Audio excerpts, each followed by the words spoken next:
Hello mga idol, mayong hapon lang ulit sa inyo or magandang hapon kung sa Tagalog.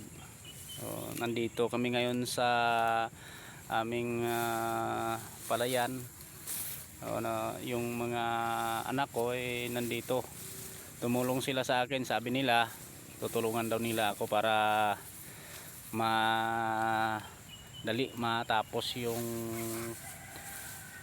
yung pagkuha ng damo sa palay, kasi yung palay namin is alagang kamay lang, hindi kaya ng mga pang spray sa damo. Yung limba-limba hindi kaya, kasi siya, yung tuyo yung palayan ko dito, yung hindi sa tubigon.